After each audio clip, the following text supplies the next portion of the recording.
Iverson, Ms. Olympia, but she'll take that title. Well, we'll see. We'll see what he does tonight, okay. and we'll set it up, okay? I think I can handle that one. This is a big event, North America Championships. Anything but a regional event. I mean, you've got guys from Texas, Michigan, Canada, New Jersey, all throughout the country. Yes, and people are coming from all parts of the country because this is a pro qualifier. And So one of the quickest way to become a pro is to start right here. yeah, there's only 3 ways you can turn pro. One is the North American, one is the USA, and one is the Nationals. And here we are at the North American. Would you call this a high-profile event? Absolutely, the highest. Mm-hmm. How did you fare? Did you ever enter this in the women's side? I actually did. I just remembered I did.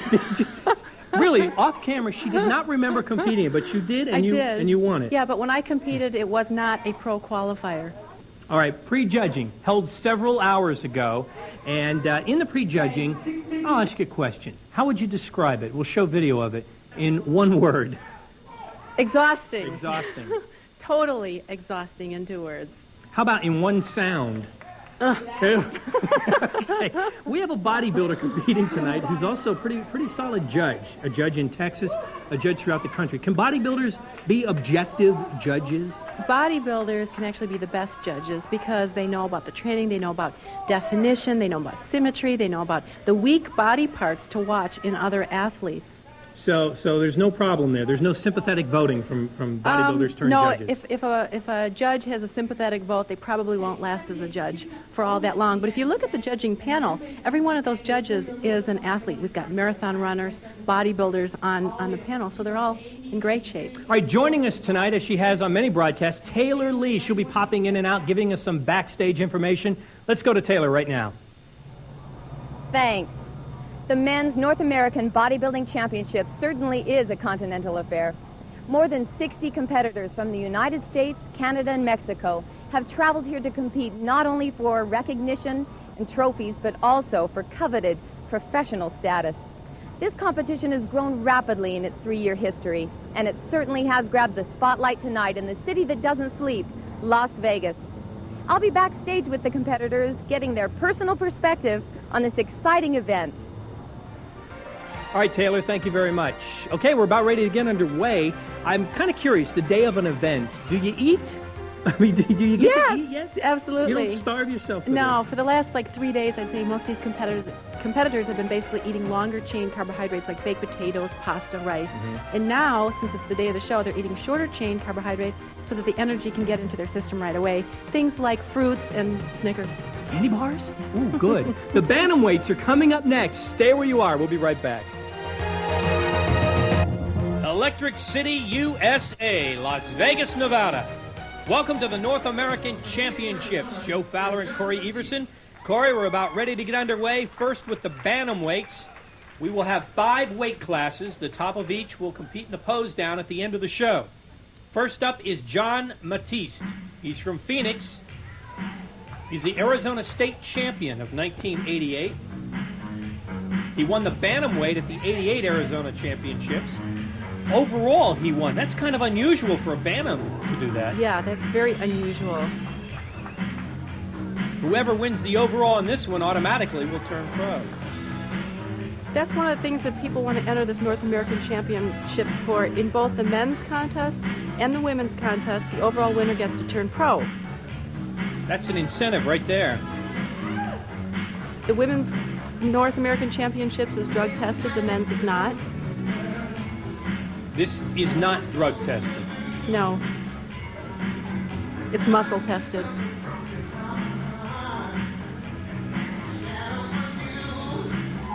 Well, he's not moving with his music. He's kind of out of sync with his own music. You know, that does happen quite frequently. Sometimes the music is a secondary thing, and they get their routine put together.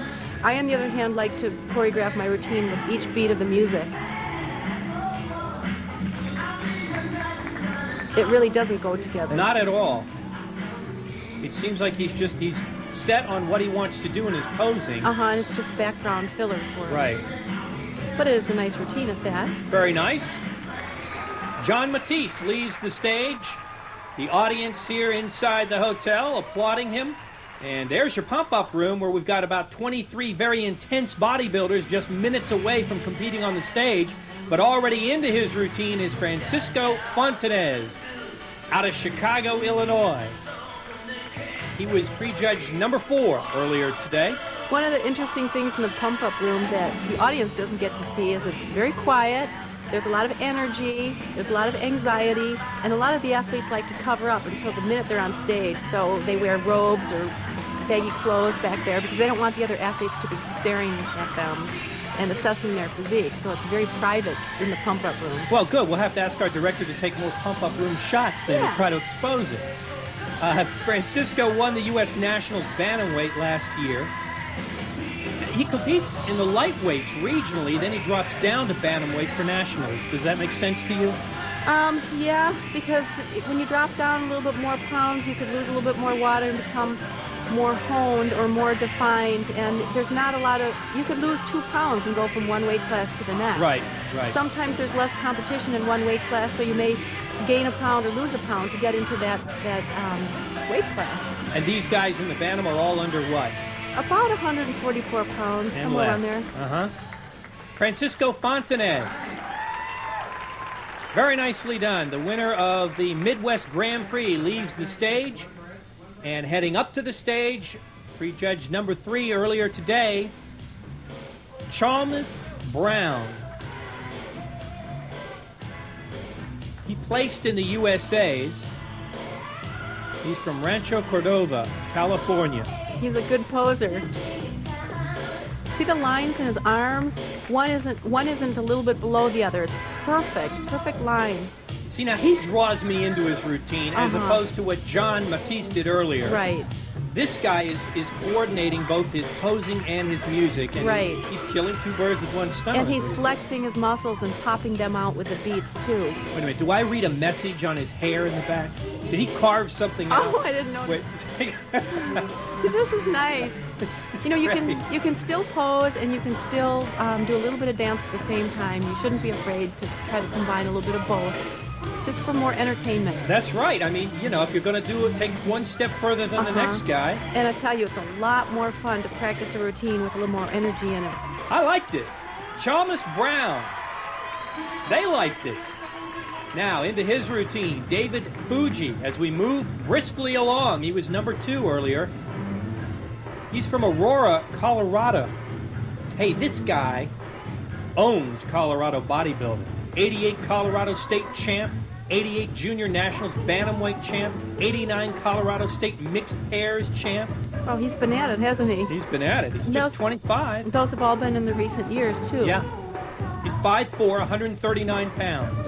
And he trains instinctively. Wait a minute, I've heard you say the same thing. Why don't you explain that as we watch him? Well, there's a lot of different types of training methods. There's an instinctive training when you go into the gym, and instinctively you avoid training and you go over to the ice cream parlor instead. You know, there's different, like, double split and split routines. But everybody trains with a little bit different routine. I like to train with the OTI training principle, which is out to impress. Out to impress.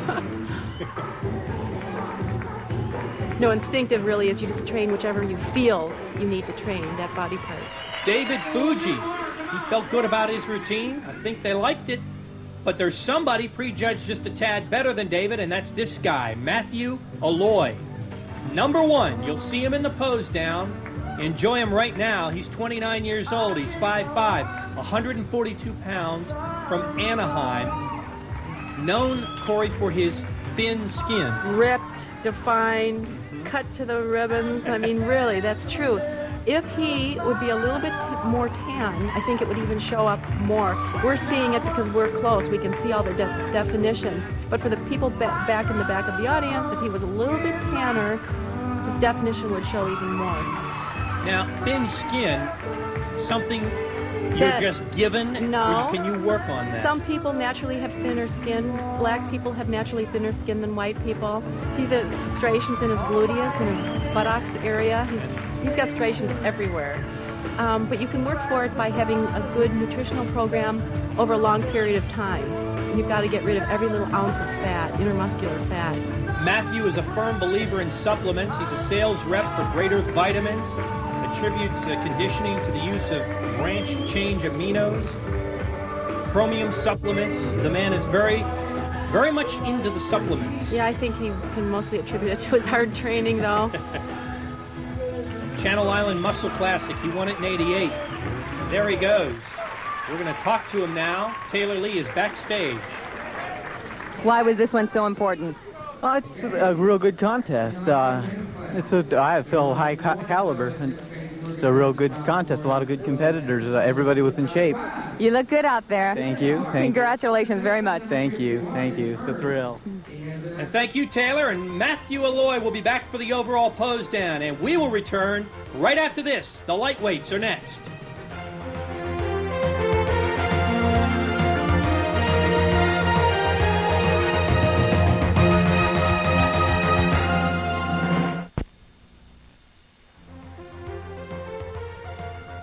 Joe Fowler and Corey Everson, Ms. Olympia Corey Everson from Las Vegas, Nevada. Into his routine in the lightweight division, you're looking at Larry Buckmelter. He was number 4 in prejudging, Corey. That in itself is a grueling event, which we showed earlier in our broadcast. Now, the lightweight, what weight category in terms of pounds? 154 pounds and under is the lightweight. So these aren't exceptionally huge men, although they appear to be huge because of the illusion with the light, the thin skin, the definition, and the large muscle. But if you'd see these people in clothes, blue jeans, t-shirts, they would appear to be very slight people. Well, you guys always wear those baggy clothes. I always do. I know you do. You hide what you show off on the stage. And speaking of showing off, nice little move by Larry there. He's a happy guy. Let's go backstage with him and Taylor Lee. Larry, you are the oldest man in your class. Does that help or hinder you in bodybuilding? I don't think it makes any difference, really. It'd be nice if I was younger. I wish I got started when I was younger. And why didn't you? What were you involved in at that Well, I time? didn't have the right direction. Now I got some encouragement from good gym owners, Tom and Raina Ruffino in Phoenix, and a lot of support from my wife, Elise, and it makes it a lot easier. Great. Glad to hear it. Back to you, Corey and Joe. Okay, thank you, Taylor. And now let's join Grand Ledbetter into his routine. He was prejudge number 3 from Chester, California. That's his first name, folks. Grand. He's done quite well in gambling cities. He won the Bally's Invitational in Reno. So he likes these gambling towns. He's showing off his strong point right now, which is his upper body, his chest, his arms. Right, I learned something from Corey. Those high lats really give that upper body a great width and thickness. Very good. Huh? Very good. All right. His nice lines to his posing, the way his thigh and his, see the nice curvature of his pose. People are becoming more and more aesthetic with the way they hold their fingers, down to their fingers. It's not always this clenched fist. Sometimes it's pointed fingers, sometimes it's clenched fingers. Mm-hmm. I always see when they clinch them, it looks like they're struggling. Mm-hmm. And when they keep them open, it affects me. I mean, I think that it looks nicer open when they're ripped. He's got long arms. I mean, long arms, which makes it difficult to fill them out, but he's filled them out quite well. Grand Ledbetter, as he leaves the stage, we're told we've got that shot we promised of the pump-up room. And are they covered? They are covered. They are big time covered. NPC. National Physique Committee, that's the organization that the amateurs are a part of. Okay, already into his routine, Lowell Blake, one of the favorites here. Prejudge number 2. He's 32 years old. He's 5'2", 150 pounds, from Arvada, Colorado. And, you know, we've seen this before, the big 3 in his background, the wrestling, he's done some powerlifting, martial arts, we see more and more of that, karate. Yeah.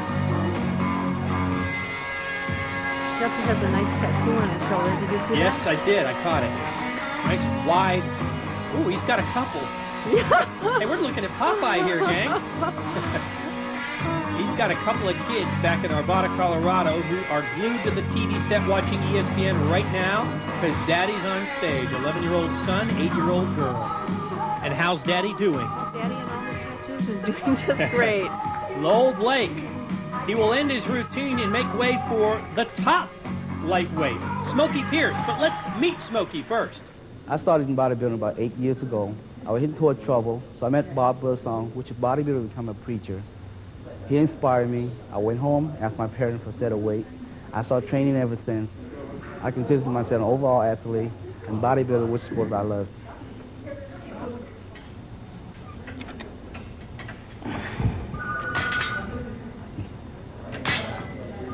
I train 6 days a week, 3 on, 1 off. When I come to the gym, I block everything out of my mind, except training.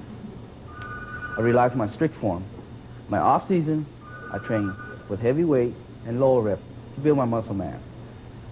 When I'm getting ready for contest, I train higher repetition, lower weight, so I can define my muscle group. I had involved in many sports before, martial art, wrestling, football, baseball. What I like about bodybuilding is individual sport where I can push myself to the limit where nobody else push you. Bodybuilding is healthy for anybody in general to get into it. And my dream is hopefully one day a smaller man will have a better chance to compete with a bigger guy in a contest, not just for me, but for everybody else, smaller man with a dream to be a bodybuilder. I was hoping that I can become a professional bodybuilder in the near future. I would love to compete with all the best athletes in the world. That's my dream. And others, I would like to have a career where I can do professional personal training with people that I can help them out with nutritional and fitness-wise. Especially with kids, I would love to work with kids that was in trouble like I was at once. And hopefully the weight training would turn their life around and it's better for them. Well, he's number 1. You just heard a little bit more about him. I'll fill in some more blanks. Smokey Pierce, he's only 24 yet. In 85, he was the Team California Cup winner. 87, the Tournament of Champions. 87, Mr. California. 87, 6th in Nationals. He's got a slew of honors. Smokey Pierce at 24, he's 5 foot, 152 pounds. Where's the music? There's the music. It's a real low-key He opening. does really different routines. It's very aggressive type of routine. Immediately he's showing some of the strong points. Now with Smokey, he's got a lot of strong points, so he's showing all of them. Well, he's one of the top lightweight bodybuilders in the country. He is so thickly developed. He moves great. He's like one of those little caricature Hulk dolls. He's so thick. His legs are sweeping.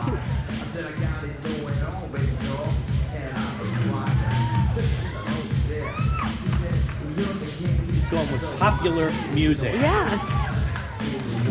I really like to see somebody who's built like that to be able to move around with. All right. Well, you're going to see more of him in the pose down. Great. And we're going to have more. In fact, coming up next, the middleweights from the North America Championship. Stay with us.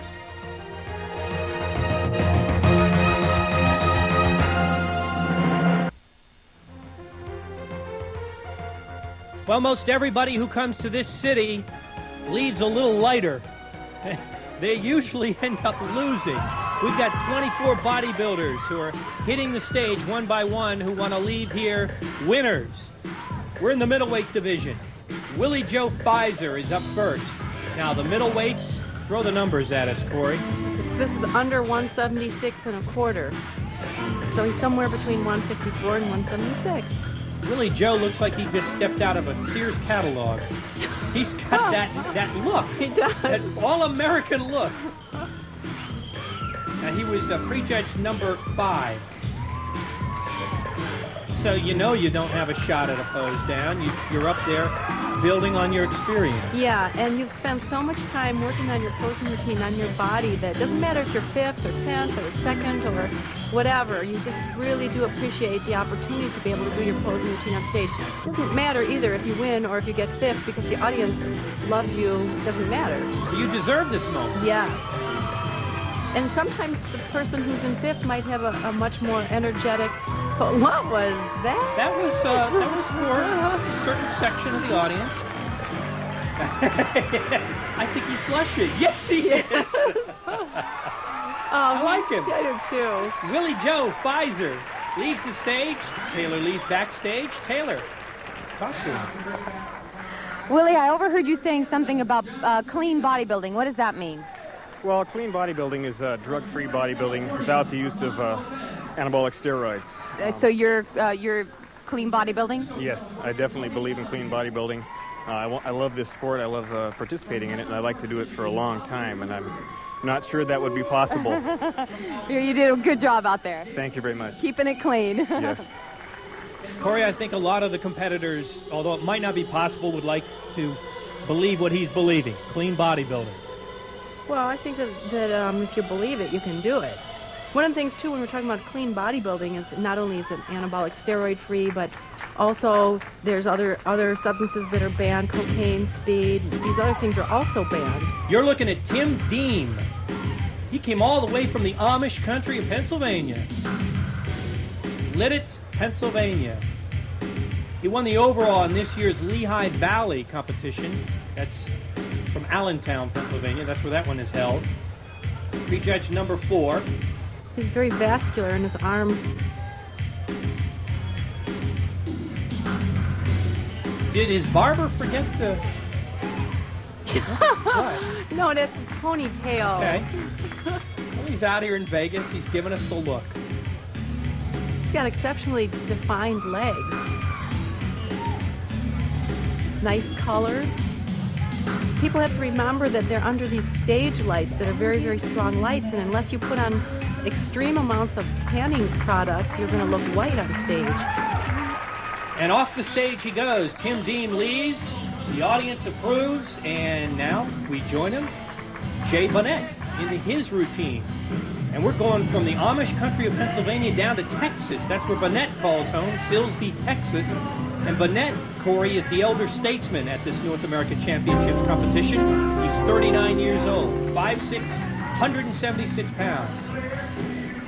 So far we've been able to see a progression more obvious in this weight class. Each person that comes on stage is a little bit better. So you're, in essence, agreeing with the judging, the prejudging. Yeah. Bonnet is a former high school football player, and I'll tell you, he could play high school football in Texas, and then he went on to play college rugby and box in Texas. You are an animal. Mm-hmm. Fine athlete. He looks very Norwegian or Finnish to me. Married for 10 years. He has a son, 1 year old. Won the '83 Texas Cup overall. He enjoys golf. I enjoy caddying. I enjoy watching a good golf game. In '86, he was 5th in the USA's, so he's really progressing. He also beat Lee Labrada in Southwest Classic for the overall in 1984, and Lee Labrada just recently won 2nd in the Mr. Olympia. A sweeping bow by Jay Bonnet. Backstage, he'll meet with Taylor Lee. Let's join this interview. Jay. A lot of people say that bodybuilding is all in the genetics. What do you think about something like that? I'm living proof that it's not. Oh, how do you mean? Well, because I had poor genetic potential. How can somebody have poor genetic potential? Well, I had weak calves, small frame. I was more a skinny type person. And for every ounce of muscle I put on, I had to train very hard for. And I'm almost 40 years old. I'll be 40 in 3 months. I've come a long way, I guess, in the past 10 years of bodybuilding. You're looking good. So genetic potential or not, you did a good job. Thank you very much. All right, we joined Kevin Wagner, already into his routine. He was number 2 in prejudging, another Texan from Irving, Texas, a Dallas suburb. He's 30 years old, so he's 9 years Jay's junior. He's 5'5", 176 pounds, and he's an Aggie. He's also a physical therapist, which I think is an advantage for him because he knows all the muscle insertions and origins. He knows what to do with injury and overtraining. And I think that can be a very big advantage. My husband's a physical therapist, and I think that's been an advantage for me. Well, and I think at the same time, he injured his knee, had 3 knee surgeries, so he was forced into the knowledge of learning how to rehabilitate as well. So he's really had to apply his therapy, his own medicine, if you will. He's also been a head judge in Texas, and he's judged nationally. Which is very good. It's so hard to judge contests. As you know, I usually miss who the winner is. It's very difficult because every one of these guys on stage is so good, and it's a very, very trained eye that sits there and studies these athletes for hours before they can make a decision. Outstanding. Kevin Wagner leads the stage. He was number 2. We still have yet to see number 1. We're looking at that pump-up room again, and we're building our way up into the heavyweight divisions. We're still in the middleweights, and this man on the stage is number 1. 33 years old, 5'7", 175 pounds. Mike Huber from Pittsburgh, Pennsylvania. You know, he's 33. Jay Bonnett's 39. 2 of the next 3 competitors are over 33. Well, for one thing, it takes years to be able to put on the amount of muscle that puts them in this caliber, which is, you know, almost turning a professional caliber. And you can't just start training when you're 17 and expect to look like this when you're 18 or 19. Right. It takes, you don't even start hitting your peak until you've been training hard for about 10 years. So that puts them into this age group category. So the sport really doesn't belong to 24-year-olds necessarily. I don't really think so. Except for you. Well, I'm 19. Right. So. Mike trains at Gold's Gym in Pittsburgh. Very nice routine for the Pennsylvania State Champion of 1983. Backstage he goes. Mike, what is your favorite part about bodybuilding? I just enjoy the sport. Like staying in shape, competing against other competitors. You don't mind the dieting and all the rigorous torment? No, I enjoy it. I really enjoy it. What other sports were you involved in prior to getting into competitive bodybuilding? Shot put, discus, when I was in high school, football. You look good out there. Congratulations. I appreciate it. Back to you, Corey and Joe. All right, Taylor, more from the North American Championships. The light heavies and the heavyweights are next. Stay with us.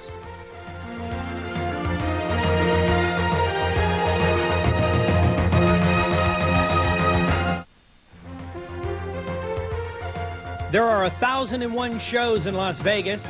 I kind of like the one we're at right now. The North American Championships of Bodybuilding. Joe Fowler and Corey Everson, and on stage, into his routine, is Ken Wade. Now, Corey, we're in the light heavyweight division. Now we're up another 20 pounds. We're about 198 pounds and under. And Ken Wade just slips in at 197. He's 26 years old.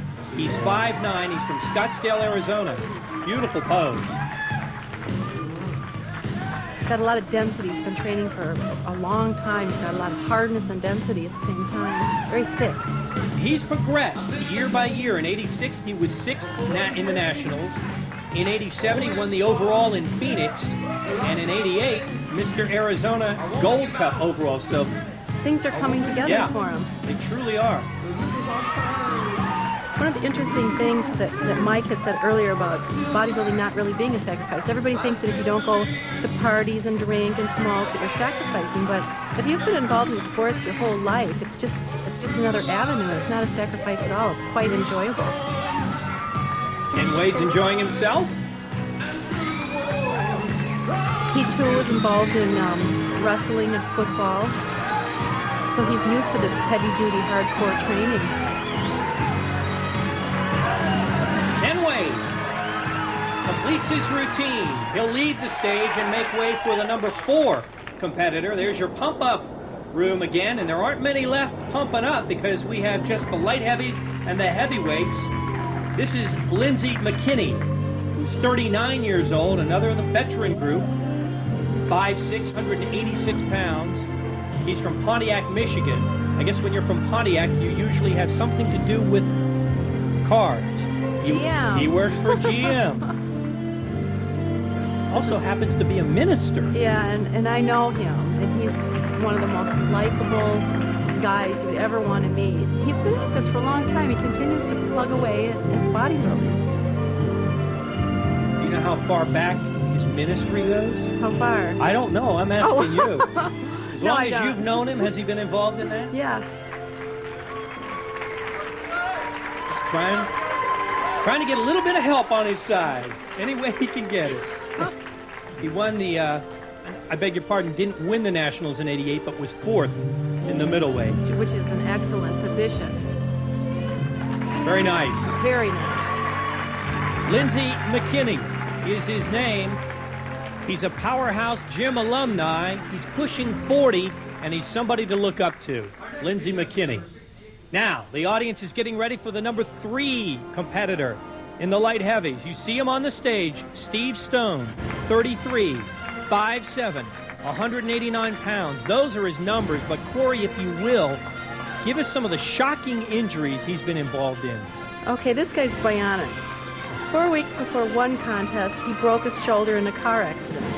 4 weeks before another contest in a biking accident, he got 120 stitches on his face. 4 weeks before yet another contest, a TV monitor fell on him in the gym and injured his arm.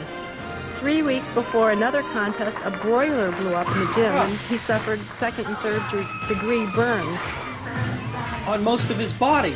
So the moral to that story is stay away from Steve Stone when he's preparing for a contest. You'll get hurt. This guy is bionic. I mean, he's really gone through a lot and continues to look great. Good for him. Former Mr. Rhode Island, former Mr. Connecticut. He just moves from state to state and wins the title. He does have exceptionally good symmetry and proportion, beautiful body, nice shape, very balanced competitor. I got to hear an interview with Steve Stone. He's something else. Taylor Lee backstage. She'll catch Steve Stone. Hey, you're all smiles. It must feel pretty good. I did it right. You did it right. No mistakes. No. Did you feel you were up to your very best at this competition? Yes. I feel good about myself because this is the best I've been, so. And these guys are great, so whatever I do, it's up to the judges. Yeah. Good job out there. Thank you very much. All right, already into his routine is Les Berthollet. He's 31 years old. He was number 2 in prejudging, and he's one of a couple of Canadians in this particular weight class, the light heavies, who's competing. In fact, he won the Canadian Championship 2 years ago, the Canadian National Championship out of Winnipeg as well. He really combines the definition aspect with the muscularity. He's very well honed down. He doesn't have any apparent body fat on any parts of his body. Well, would you believe last week he competed as a heavyweight just a week ago? Although you're talking, it could be just a few pounds, but still he dropped to light heavy for this particular competition tonight. And I don't know why. I mean, possibly it was because he felt there was less competition in his weight class. Jockeying for position, Les Berthollet. The audience definitely likes Berthollet. I'll interview you after. Now, there's only one man who was judged a little better than Les, and that's fellow Canadian John Stembita. He's involved in his routine before your eyes. You're looking at him. He's 26 years old, 5'7", 187 pounds. Now, he won the light heavyweight class, so we're going to get a chance to see him in the pose now. Beautiful. He pulled everything together quite nicely. Do you notice a lot of mustaches in this contest? Well, no, I've been looking. No, I haven't noticed. I've noticed tattoos. I've noticed a lot of mustaches in this contest. He trains at Popeye's Gym in Kitchener, Canada. He's got great depth to his muscle separation. It's not, I mean, there's more than just seeing it. It looks like it goes down about a half an inch into his leg.